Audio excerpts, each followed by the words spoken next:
If you have any type of conscience or morality or ethics or godliness in your life, and you have a look at yourself and you have a look in the mirror of what you have become as an addict and what you have done as an addict, you will feel guilt and shame.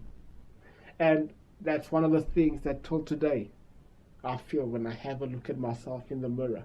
Those are one of those things that when I go to sleep at night bugs me. Those are one of those things that even when I pray to God, I still ask for forgiveness of the bad things that I've done and how I have harmed other people. Because I am filled with shame at the person I used to be. I am filled with shame at the things I used to do, at the things I put my parents through, at the things I put my mother through, at the things I put everybody through. I feel shameful at the fact that I used to deal and sell marijuana.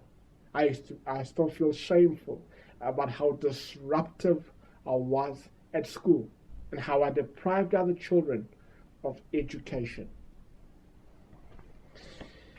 There are actually two types of guilt or shame. One real, one imagined. The first grows directly out of our conscience. We feel guilty because we've done something that goes against our principles. Now, let's go into an issue. In the AA literature, the AA Big Book, it says, underneath every man, woman, and child, there is a conception of God. Meaning, inside every person, there is a part that believes in God, that believes in godliness, that knows what's right, what's wrong, that has principles inside of it. And when we have a conscience, our conscience usually tells us that what we're doing is wrong. And if we're about to do something that's unethical, that's immoral, that goes against our spiritual principles, our conscience sends off alarms. But what happens usually is that the more you start going down the wrong path, and the more you start going downhill, then the more you start drowning in active addiction, your conscience dies. You get to a point where you just do all kinds of filthy and nasty and disgusting things without shame, without guilt, without caring, without not even a concern about who you're hurting or harming, even if it's yourself. Now, that's one of the ways that make us feel guilty. Or we harm someone and feel shame over it. Now, that happens often because as addicts, we steal. And even after 6 years, I still feel guilty about the people I've stolen from, about the people that I've manipulated, about the things I did to harm my family and friends and society and God.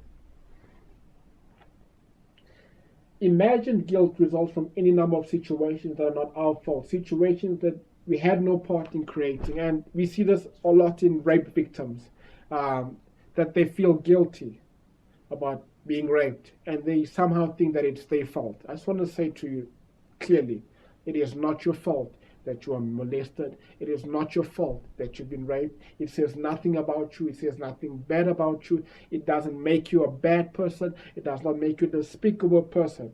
The person that's despicable, the person that's horrible is that monster that did that to you. It is not your fault. It is that monster, it is that fool, it is that cruel person, it is that Hitler that should feel guilty and shameful and not you. We need to look at our guilt and shame so that we can separate these situations. So we need to be able to see what was our fault and what wasn't our fault. We cannot take responsibility and feel shameful and feel guilty and feel bad and feel condemned about things that happened to us that was not our fault. We need to only take responsibility. We need to only be accountable. We need to be only shameful and guilty for the things that we know we were responsible and the things that we know that we did. And the things that we know that we didn't do that happened to us, it was other people doing it to us. We had no part in creating these problems. That is not on us. We need to own what is truly ours and let go of what is not ours. So, here's a question. How has your behavior contributed to your guilt and shame? It is normal to feel this way. It is normal to feel guilty and shame. That is part of being human. And that shows that you have a conscience. It shows that you have a heart. It shows that you have feelings. It shows that you have principles. It shows that you know and can identify what's right and what's wrong. Now, my suggestion, or what works for me, first of all and first and foremost, is to ask forgiveness from God. Is to ask forgiveness from God for what I did, for who I used to be, and ask God to change me, to purify me, to help me become a better person, to help me not do the things I used to do, to help me to work a program, to help me to stay clean, to stay sober, to find recovery. And one of the ways that I can make amends is to help other people find recovery.